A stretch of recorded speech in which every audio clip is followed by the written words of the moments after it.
நேமியா தீர்க்க தரிசன புத்தகம் 12வது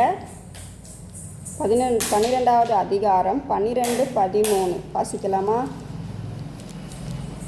கொள்ளைக்காரன் வனாந்தரத்தில் உள்ள எல்லா உயர்நிலங்கள் மேலும் வருகிறார்கள். கர்த்தருடைய பட்டயம் தேசத்தின் ஒரு முனை தொடங்கி தேசத்தின் மறுமுனை மட்டும் பட்சித்து கொண்டிருக்கும்.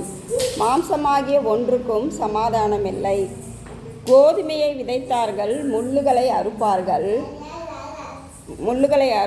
பிரயாசப்படுவார்கள், பிரயோஜனம் அடையார்கள். கர்த்தருடைய உக்கிரக கோபத்தினால் உங்களுக்கு வரும் பலனை குறித்து வெட்கப்படுங்கள். இதில் என்ன போட்டிருக்கு? கொள்ளைக்காரர் வனாந்தரத்தில் உள்ள எல்லா உயர்நிலங்கள் மேலும் வந்துடுவாங்களாம். கொள்ளைக்காரர்னா யார்?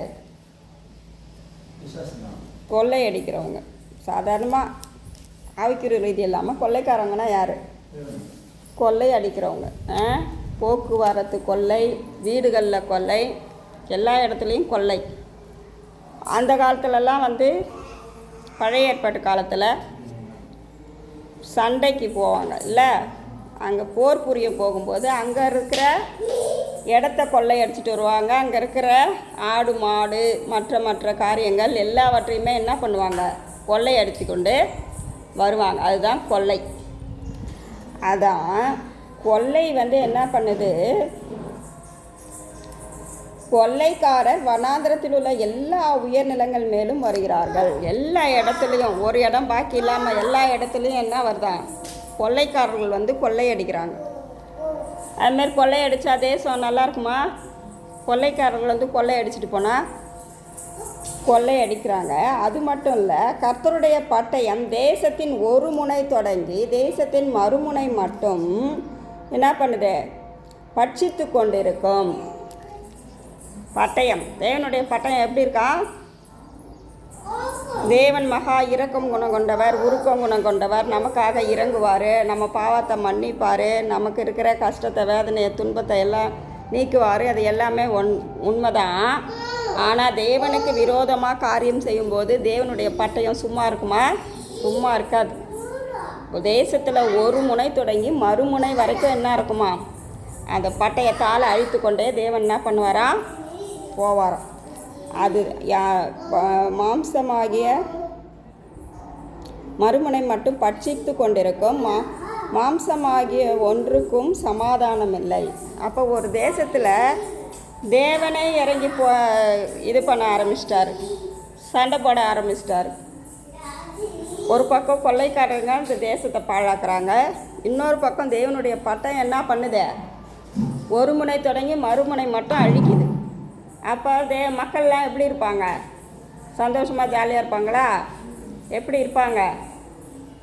அவங்களுக்கு என்ன இல்லை? சமாதானம் இல்லை. என்ன இல்லை? சமாதானம் இல்லாத போயிடுச்சு அவங்களுக்கு. மாம்சமாகிய ஒன்றுக்கும் சமாதானம் இல்லை. மாம்சம்னா என்னது?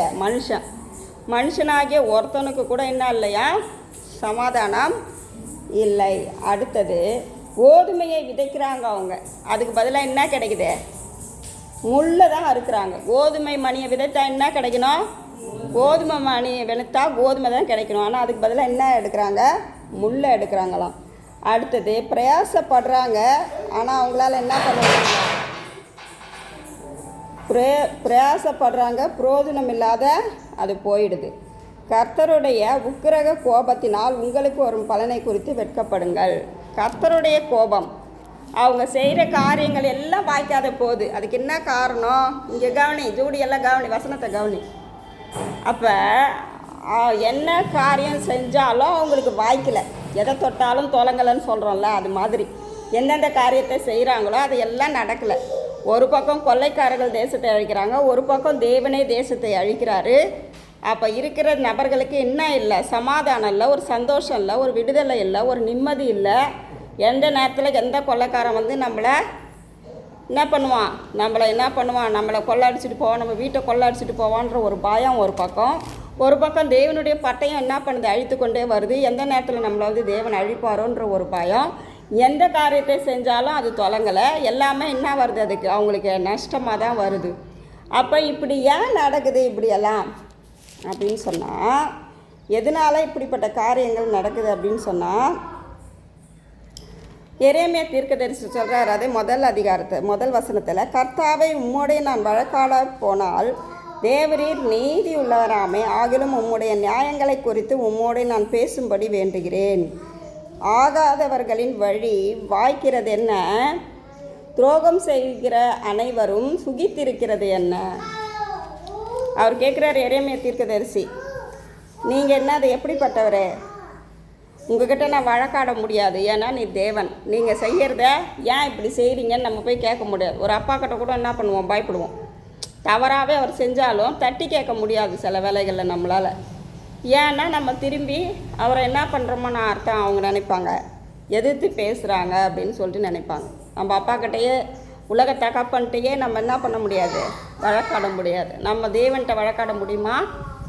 முடியாது. அப்போ தேவரீர் நீதி உள்ளவர், ஆகிலும் உம்முடைய நியாயங்களை குறித்து உம்மோடைய நான் பேசும்படி வேண்டுறேன். உங்ககிட்ட தைரியமாக அவர் என்ன சொல்கிறார், எரேமியா தீர்க்கதரிசி, நீங்கள் நீதி உள்ளவர், நியாயம் உள்ளவர், ஆனாலும் உங்ககிட்ட நான் என்ன பண்ண போகிறேன், சில வார்த்தைகளை பேச போகிறேன் அப்படின்னு சொல்கிறார். எதை பேசுகிறார், எதை பற்றி பேசுகிறாருன்னா, ஆகாதவர்களின் வழி வாய்க்கிறது என்ன? ஆகாதவர்களின் வழி, ஆகாதவங்கன்னா எப்படி, நல்லவங்களா கெட்டவங்களா? இப்போ ஒருத்தவங்க நல்லது செஞ்சால் நமக்கு நல்லவங்க, கெடுதல் செஞ்சால் அவங்க நமக்கு ஆகாதவங்க, சரியா? விரோதி, பகைஞர். அதுமாரி அவங்களுடைய வழியெல்லாம் எப்படி வாய்க்க பண்ணுறீங்க? கெடுதல் செய்கிறான், கெட்டது நினைக்கிறான், கெட்ட காரியங்களும் செய்கிறான், கெட்டதையே பேசுகிறான். அப்படிப்பட்டவெல்லாம் எப்படி அவங்க வழியெல்லாம் நல்லா வாய்க்க பண்ணுறீங்க? அவங்களாம் எப்படி நல்லா வாழுறாங்க? வழின்னா என்னது? அவங்களுடைய வாழ்க்கையை குறிக்குது. அவங்க எப்படி நல்லா வாழுறாங்க? துரோகம் செய்து வருகிற அனைவரும் எப்படி சுகமாக இருக்கிறாங்க? துரோகம் செய்கிறவங்களாம் எப்படி இருக்கிறாங்களா? சுகமாக இருக்கிறாங்க அப்படின்னு சொல்லிட்டு கேட்குறாரு. நாமளே புலம்புவோம்ல, நாம் எந்த தப்புக்கும் போகல, எந்த தண்டனைக்கும் போகல, நமக்கு தான் பிரச்சனை வருது. மற்றவங்கெல்லாம் என்னென்னமோ செய்கிறாங்க, ஆனால் அவங்களுக்கு என்ன இருக்கிறாங்க, சந்தோஷமாக இருக்கிறாங்க, சமாதானமாக இருக்கிறாங்க, நிம்மதியாக இருக்கிறாங்க. ஊரை அடித்து உலையில் போடுறாங்க. அவங்கள வாழ்க்கையெல்லாம் எப்படி இருக்கு? நல்லா தான் இருக்குது. அடுத்தவங்களை கெடுத்து வாழுறாங்க. அவங்க வாழ்க்கையெல்லாம் எப்படி இருக்குது? நல்லா தான் இருக்குது. நம்ம நல்லது தான் செய்கிறோம், நல்லதான் நினைக்கிறோம். ஆனால் நம்ம வாழ்க்கையில் மட்டும் பிரச்சனை, போராட்டம் இருக்குதுன்னு நினைக்கிறோமா இல்லையா? நம்ம நினைக்கிறோமா இல்லையா? நல்ல வழியில் போகாதவங்களுக்கு நல்ல வாழ்க்கை அமையுது. நம்ம நல்ல வழியில் போகிறவங்களுக்கு நல்ல வாழ்க்கை இல்லையே. நமக்கு தேடிதானே பிரச்சனை வருது, போராட்டம் வருது. நம்ம நிறைய வேலைகளில் நம்ம யோசிப்போம். இதை தான் எரேமியா தீர்க்கதரிசி கேட்குறார். நல்ல வழியில் போகாதவங்க வழி வாய்க்கிறது என்ன? அடுத்தது துரோகம் செய்கிறவங்க எப்படி நல்லா இருக்கிறாங்க வாழ்க்கையில்? அது மட்டும் இல்லை, நீ அவர்களை நாட்டினீர், வேர்பற்றி தேறி போனார்கள், கனி கொடுக்கிறார்கள். நீர் அவர்கள் வாய்க்கு சமீபமும் அவர்கள் உள்ளந்திரியங்களுக்கு தூரமாக இருக்கிறீங்க. அவங்க செய்கிற காரியெல்லாம் வாய்க்குது, அவங்க செய்கிறது எல்லாமே நடக்குது. ஆனாலும் என்ன பண்ணுறாங்க, அவங்க உங்களை உதட்டளவில் தான் தேடுறாங்க. மனசளவில் அவங்க என்ன பண்ணல, மனசளவுலேருந்து தூரமாக இருக்கிறாங்க. ஆண்டவரை நம்ம தேடலை. ஆனாலும் அவங்களுக்கு எல்லா காரியங்களும் பர்ஃபெக்டாக நடக்குதே அப்படின்னு சொல்லிட்டு சொல்கிறாரு. யார் சொல்கிறது? எரேமியா தீர்க்கதரிசி சொல்கிறார். அப்போ சொல்கிறதால, அப்படி சொன்னதால், அவர் புலம்புறதால தான் இப்படிப்பட்ட காரியங்கள் கெடுதல் செய்தவங்களுக்கு நடக்குது. எப்படிப்பட்ட காரியம்? 12:13 பார்த்தோம் இல்லையா? என்ன பார்த்தோம்? கொள்ளைக்காரர்கள் வனாந்தரத்தின் உயர் நிலங்களில் மேலே ஏறி வந்துட்டாங்க. தேவனுடைய பட்டயம் எங்கேருந்து வருது? ஒரு முனையிலேருந்து மறுமுனை பட்டயம் தேசத்துக்குள்ள என்ன பண்ணுது? யுத்தம் பண்ணிட்டு வருது. ஒரு முனை மட்டும் மறுமுனை வரைக்கும் என்ன பண்ணுது? தொடங்கி தேசத்தின் மறுமுனை மட்டும் பட்சித்து கொண்டு இருக்குது. மாம்சமாகிய ஒன்றுக்கும் என்ன இல்லை? சமாதானம் இல்லை. கோதுமையை விதைக்கிறாங்க, கோதுமையை அறுக்கலை. அதுக்கு பதில் எதை அறுக்கிறாங்க? முல்லை அறுக்கிறாங்க. பிரயாசப்படுறாங்க, அதுக்காக பிரயோஜனம் கிடைக்கல. எவ்வளவு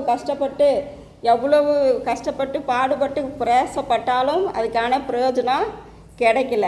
அது மட்டும் இல்லை, கர்த்தருடைய உக்கிரமான கோபத்தினால் உங்களுக்கு வரும் பலனை குறித்து வெட்கப்படுங்கள். அப்போ கர்த்தருடைய கோபத்தினால இதெல்லாம் நடக்குது. எரேமியா தீர்க்கதரிசி என்ன சொல்கிறாரு? நல்ல வழியில் போகாமல் தீய வழியில் போகிற ஜனங்களுக்கு நல்ல ஒரு ஆசீர்வாதம் இருக்குது. அவங்க பண்ணுற ஒவ்வொரு காரியத்துக்கும் தேவன் வாய்க்க பண்ணுறீங்க. அது மட்டும் இல்லை, அவங்க துரோகம் செஞ்சு வரவங்கெல்லாம் என்ன பண்ணுறாங்க? சுகித்து இந்த பூமியில் வாழ்கிறாங்க. ஏன்பான்னு சொல்லி அவர் கேட்குறார். கேட்கும்போது தான் இப்படிப்பட்ட காரியங்கள் நடக்குது. என்ன நடக்குது? கொள்ளைக்காரர்கள் வந்து தேசத்தை பிடிக்கிறாங்க. தேவனுடைய பட்டயமே என்ன பண்ணுது? தேசத்தின் ஒரு முனையிலேருந்து மறுமுனை வரைக்கும் எப்படி வருது? எப்படி வருது பட்டயம்? அவங்களுக்கு மறுமுனை மட்டும் பட்சித்து கொண்டு இருக்குது. என்ன பண்ணுது? தேசத்தை பட்சித்து கொண்டு இருக்குது. அது எதனால் இதெல்லாம் நடக்குது? ஜனங்களுக்கு சமாதானம் இல்லை. அவங்க செய்கிற காரியங்கள் எல்லாம் வாய்க்க பண்ணல. எதனால் இது நடக்குது? தேவனுக்கு விரோதமான காரியம் செய்கிறதால தான் அவங்களுக்கு என்ன பண்ணுது? நடக்குது. தீய வழியில் நடக்கிறாங்க. தேவ வழியில் நடக்காமல் தீய வழியில் நடக்கிறாங்க. அது மட்டும் இல்லை, துரோகம் செய்து வருகிற அனைவரும் என்ன பண்ணுறாங்க? துரோகம் யாரெல்லாம் செய்கிறாங்க, தீய வழியில் யாரெல்லாம் நடக்கிறாங்களோ அவங்களுக்கு இப்படிப்பட்ட காரியெல்லாம் என்ன பண்ணுது? நடக்குது. இப்போ வந்து நல்லா இருக்கிற மாதிரி இருக்கும். இப்போ வந்து தவறு செய்தவங்க நல்லா இருக்கிற மாதிரி இருக்கும், நல்லா வாழற மாதிரி இருக்கும், நல்லா இது பண்ணுற மாதிரி இருக்கும். ஆனால் அவங்க வாழ்க்கை என்ன பண்ணும்? இப்படி கொள்ளைக்காரர்கள் வந்து கொள்ளை அடிச்சுட்டு போவாங்க அவங்க சேர்த்து வச்சதை. ரெண்டாவது, தேவனே என்ன பண்ணுவார்? நின்று பட்டயத்தை எடுத்து என்ன பண்ணுவார்? பட்சித்து போடுவார். இது தெரியாமல் அவங்க என்ன பண்ணுவாங்க? தன் மனமோட போக்கில் தன்னுடைய வாழ்க்கையை தன் வழியில் அவங்க என்ன பண்ணுவாங்க? போவாங்க. மனசு எது சொல்லுதோ அதன்படி நடப்பாங்க. தேவனுடைய வழியில் அவங்க நடக்க மாட்டாங்க. அது மட்டும் இல்லை, அவங்க எப்படி நடந்து கொள்வாங்க? துரோகம் செய்து வருவாங்க. அதனால் அப்படிப்பட்டவங்களை தேவன் ஆசீர்வதிக்கிறாரு, அவங்கள நல்லா வச்சுருக்கிறாரு, அவங்கள நீர் பாய்ச்சுறாரு, அவங்க தேவைகளை சந்திக்கிறாரு, அவங்க செய்கிற காரியங்கள்லாம் வாய்க்கப்படுறாரு அப்படின்னு நம்ம நினைப்போம். ஆனாலும் ஒரு நாள் வரும்பொழுது அதையெல்லாம் தேவன் என்ன பண்ணுவார்? அழித்து போடுவார். அவங்க செய்கின்ற காரியங்களெல்லாம் என்ன பண்ணுவார்? வாய்க்காமல் பண்ணுவார். அவருடைய பட்டயமே என்ன பண்ணும்? அவர்களை பட்சிக்கும். அது மட்டும் இல்லை, தேசத்தில் கொள்ளைக்காரர்கள் எழும்பி என்ன பண்ணுவாங்க? அவர்களை கொள்ளையடிப்பார்கள். அப்போ தேசத்தில் நல்ல காரியங்கள் மட்டுமே நடக்குது, தவறு செய்கிறவங்களுக்கு ஆசீர்வாதம் மட்டுமே வாழ்க்கையில் இருக்குது, அவங்களுக்கு எந்த தீமையும் நடக்கிறதில்ல, நாம் தான் கஷ்டப்படுறோம், வேதனைப்படுறோம், நேர்மையான மொழியில் நடக்கிற நாம் தான் என்ன பண்ணுறோம்? கஷ்டப்படுறோம், வேதனைப்படுறோம், மற்றவங்கெல்லாம் ஜாலியாக தான் இருக்கிறாங்க அப்படின்னு சொல்லிட்டு நம்ம என்ன பண்ணக்கூடாது? நினைக்கக்கூடாது. அதுக்கு ஒரு நாள் வரும். அந்த நாளில் தேவன் என்ன பண்ணுவார்? அவரே அவருடைய பட்டயத்தை கொண்டு பட்சிப்பார். என்ன பண்ணுவார்? பட்சிப்பார். நமக்கு விரோதமாகவோ, தேசத்துக்கு விரோதமாகவோ, இல்லை நம்ம ஊருக்கு விரோதமாகவோ யார் தவறான காரியங்களில் துரோகம் செய்கிறாங்களோ, தேவ வழியில் நடக்காமல் பாவ வழியில் நடக்கிறாங்களோ அவங்கள கண்டிப்பாக என்ன பண்ணுவார் தேவன்?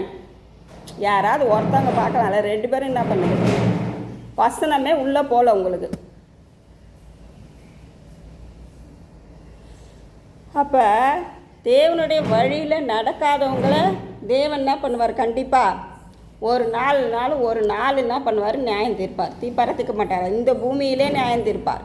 பரலோகத்துக்கு போனால் தான், மரித்து போனால் தான் நியாய தீர்ப்பு உண்டுன்றது கிடையாது. இந்த பூமியிலே தேவன் என்ன பண்ணுவார்? கண்டிப்பாக செய்வார். அவருடைய வழியில் நடக்காமல் தவறான வழியில் போகிறவங்க, துரோகம் செய்கிறவங்களுக்கு தேவன் இந்த பூமியிலே நியாயத்தை என்ன பண்ணுவார்?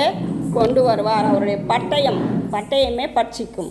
பட்டயம்னா என்னது? சும்மா சாதாரண ஒரு கத்தியா, ஒரு பிளேடா? என்னது பட்டயம்னா? பட்டயம் பார்த்துருக்கீங்களா? பட்டயம் எப்படி இருக்கும்? பட்டயத்தை கையில் எடுத்து வெட்டுவாங்க, சண்டை பாடுவாங்க. அந்த சினிமாலெல்லாம் பழைய காலத்து படத்துலலாம் பார்த்துக்கிறீங்களா இல்லையா? பட்டயம் கையில் வச்சுருப்பாங்க. அந்த பட்டயத்தை கொண்டு தேவன் என்ன பண்ணுவாராம்? தேசத்தில் பட்சிப்பு உண்டாக்குவார். அப்போ அவருக்கு பிரியமில்லாத வழியில் நடக்கிற, துரோகம் செய்கிற ஒவ்வொருவருக்குள்ளும் தேவன் என்ன பண்ணுவார்? அவரே இறங்கி பட்சித்து போடுவார்னு சொல்கிறார். அப்போ எரேமியா தீர்க்கதரிசி என்ன பண்ணுறாரு? எவ்வளோ காரியங்களை பார்த்துருக்குறாருல்ல, எவ்வளோ காரியங்களை கண் முன்பாக பார்த்து நல்லதே செய்கிறோம், நமக்கு எல்லா பிரச்சனையும் வருது, தீமை செய்கிறவங்களுக்கு தேவன் நல்லா தானே வச்சுருக்கிறாருன்னு புலம்புறார். அந்த புலம்பலுக்கு தான் ஆண்டவர் என்ன பண்ணுறாரு? பதிலாக என்ன பண்ணுறாரு? காரியங்களை வாய்க்க பண்ணுறார். அப்போ அந்த நாள் என்னது? ரொம்ப தூரத்தில் கிடையாது, சமீபத்தில் தான் இருக்குது. அப்போ தேவனுக்கு பயந்து, தேவனுக்கு கீழ்ப்படிந்து, தேவனுடைய பிள்ளைகளாக நம்ம மாறும்போது, தேவ வழியில் நம்ம நடக்கும்போது, தேவனுக்கு விரோதமாக துரோகம் செய்யாதிருக்கும்போது தேவன் நம்மளை ஆசீர்வதிப்பார். அதே இப்படிப்பட்ட காரியங்கள்லாம் தேவனுக்கு விரோதமாக காரியங்கள் செய்து அவர் வழியில் நடக்காமல், அவருடைய சித்தத்தின்படி நடக்காமல், நாம் இருக்கும்போது அவருடைய பட்டயமே நம்மளை பட்சிக்கும்னு சொல்லப்பட்டிருக்கு. அப்போ நமக்கு எதாவது பிரச்சனை வருது, போராட்டம் வருது, நிந்தை வருது, அவமானம் வருது, கண்ணீர் வருதுன்னா தானாக வருதே. நாம் செய்கிற தவறுகள் தான் நமக்கு எதிராக வந்து நிற்கிது. தேவன் அந்த காரியத்தெல்லாம் அனுமதிக்கிறாரு. தேவனுடைய பிள்ளைகளுடைய காரியத்தில் தேவனை அனுமதிக்காமல் ஒரு காரியமும் நடக்காது. தலையில் இருக்கிற ஒரு முடி கூட கீழே தேவனுடைய சித்தம் இல்லாமல் விழாதுன்னு சொல்லப்பட்டிருக்கு. அப்போ நம்ம வாழ்க்கையில் ஏன் போராட்டம், ஏன் பிரச்சனை, ஏன் கண்ணீர்னா தேவனுடைய பாதையில் நம்ம சரிவர இன்னும் வரணும், இன்னும் தேவனுக்காக முழுமையாக வரணும், இன்னும் தேவனுக்காக நம்ம வாழணும், இன்னும் தேவனுடைய சித்தத்தை நம்ம செய்யணும். ஏதோ ஒன்றுத்தில் குறைவுள்ளவங்களாக இருக்கிறோம். அதனால நம்மளை சீர்பொருந்த பண்ணுறதுக்காக தான் நமக்கு பிரச்சனையும் போராட்டமும் வருது. இப்போ நம்ம உலக தகப்பனை எடுத்துங்க. நம்ம ஒரு தவறு செஞ்சால் என்ன பண்ணுவார்? அப்பா அடிப்பாரா, திட்டுவாரா, மாட்டாரா? செய்வார். அப்போ செஞ்சால் அதுலேருந்து நம்ம மனம் திரும்புவோம், அதுலேருந்து நம்ம நல்ல வழியில் போவோம்னு சொல்லிட்டு தான் உலக தகப்பன் நம்மளை என்ன பண்ணுவார்? கரப்ஷன் பண்ணுவார். அது இல்லாமல் அது எப்படியாவது போட்டோம், அது எந்த கேடாவது போட்டோம் அப்படின்னு சொல்லிட்டு விட்டுருவாரா உலக தகப்பன்? விடமாட்டார். அது போல தான் நம்மளுடைய தேவனும் நீ எப்படியே போ, எப்போடு எக்கடை கெட்டுப்போன்னு சொல்லி விடமாட்டார். நம்ம அந்த சரியான ரூட்டுக்கு வர்ற வரைக்கும் நமக்கு ஏதாவது ஒரு சிக்ஷையே ஆண்டவர் கொடுப்பார். தேவன் சிக்ஷிக்கிறவர்களே தேவன்னா அது பாக்கியவான்கள். ஏன்னா தேவனுடைய சிக்ஷிப்பை நம்ம அலட்சியமாக எடுத்துக்கூடாது. தேவன் எதுக்காக சிக்ஷிக்கிறார் என்பதை நம்ம அறிந்து, தேவன் நமக்கு சிக்ஷிக்கிறாரா, இந்த காரியத்தை நம்ம செய்யக்கூடாதுன்னு நினைக்கிறாரா, அப்போ அந்த காரியத்திலேருந்து நம்ம விடுதலை நம்ம என்ன பண்ணணும்? நம்ம மனதை மாற்றிக்கொள்ளணும், மனதை திருப்பி கொண்டு நம்ம என்ன பண்ணணும்? தேவனுடைய வழியில் நடக்கணும். அப்படி நடக்கும்போது தான் தேவன் நம்மளை ஆசீர்வதிப்பார். தேவனுடைய பிள்ளைகள் தேவனுக்குரியவர்களாய் பிரியமானவர்களாய் தேவனுக்காக வாழணும்னு சொல்லிட்டு தான் தேவன் விரும்புகிறார். அதுக்காகத்தான் தேவன் நம்மளை இந்த பூமியில் தெரிந்து கொள்கிறார். நம்ம தேவனை விட்டுட்டு உலக காரியமாகவே ஓடிட்டு இருந்தோம்னா தேவன் ஒரு அடி கொடுத்து நம்மளை திருப்புவார். எப்படி? அடி கொடுத்து திருப்புவார். சொல்லி பார்ப்பார், மற்றவங்க மூலமாக சொல்லி பார்ப்பார், வசனத்தின் மூலமாக சொல்லி பார்ப்பார். அப்போ எதுக்குமே நம்ம கீழ்ப்படியலைன்னா தேவனே இறங்கி செய்வார், கிரியை செய்வார். அதான் தேவனுடைய பட்டயமே என்ன பண்ணோம்? பட்சிக்கும். தேவனுக்கு பிரியமாக நடக்கலை, தேவ வழியில் நடக்கலை, தேவனுடைய கிரியை செய்யலை, தேவனுக்காக வாழலை, தேவன் எதுக்காக இந்த பூமியில் நம்மளை தெரிஞ்சு கொண்டாருன்றதை புரிந்து கொண்டு அதன்படி நம்ம செயல்படலைன்னா அவருடைய பட்டயமே நம்மளை பட்சிக்கும். தேவ வழியில் நடக்காமல் துரோகம், தேவனுக்கு விரோதமாக துரோகம் செஞ்சால் தேவனுடைய பட்டயம் என்ன பண்ணுமோ? நம்மளை பட்சிக்கும். அப்போ அதுக்கு நாம் தேவனுக்கு இடம் கொடுக்காதபடிக்கு நாம் என்ன பண்ணோம்? முன்கூட்டியே தேவனுடைய வருகை இன்னும் சமீபமாக இருக்கிறதால நம்ம எந்தெந்த காரியத்தில் நம்ம சரி இல்லையோ அதையெல்லாம் கரெக்ஷன் பண்ணி நம்ம அதன்படி நம்ம நடக்கும்போது தேவன் நம்மளை என்ன பண்ணுவார்? ஆசீர்வதிப்பார். நம்ம செய்கிற காரியங்கள்லாம் வாய்க்கும். நம்மளை என்ன பண்ணுவார்? போஷிப்பார், நம்மளை நடத்துவார். நம்மளை எந்த இடத்துலையும் நம்மளை தேவன் மகிமைப்படுத்துவார். நம்மளை மகிமைப்படுத்துவார். தேவன் மகிமைப்படுவதோடு நம்மளையும் தேவன் மகிமைப்படுத்துவார். தெரியுமா தெரியாதா? தேவனுடைய பிள்ளைகள் நம்ம சரியான வழியில் நீதியின் பாதையில் நம்ம நடக்கும்போது தேவனை நாம் மகிமைப்படுத்துவதை விட தேவனே நம்மை மகிமைப்படுத்துவார். ஒரு இடத்துக்கு தேவன் நம்மளை எப்படி மகிமைப்படுத்துவார்? இப்போ ஒரு இடத்துக்கு போகிறோம், அந்த இடத்துல ஒரு ஜுரமாக ஒரு பொண்ணு இருக்கிறான்னு வச்சுக்க. பொண்ணே அவள் தலையில் நம்ம கை வச்சு ஜெபிக்கும்போது அந்த பொண்ணுடைய ஜுரம் என்ன பண்ணுது? நீங்கி அந்த புள்ள விடுதலை பெறா. அப்போ அந்த இடத்துல எப்படி பார்ப்பாங்க புரியாத ஜனங்கள்? இந்த பொண்ணு கை வச்சு ஜெபம் பண்ணுச்சு, அதனால அந்த பொண்ணுக்கு என்ன கிடச்சிது? விடுதலை கிடச்சிதுன்னு சொல்லுவாங்க. அப்போ யார்? தேவனுடைய நாமமும் மகிமைப்படுது. தேவனுடைய நாமம் மகிமைப்படுறதை விட நம்மளையும் தேவன் மகிமைப்படுத்துகிறார். அந்த இடத்துல நம்மளையும் தேவன் என்ன பண்ணுறாரு? மகிமைப்படுத்துகிறார். அதுதான் தேவன் நம்மை மகிமைப்படுத்துகிற காரியம். அப்போ தேவனுக்காக நம்ம சரியான ரூட்டில் நம்ம நடக்கும்போது, சரியான தேவனுக்கு விரோத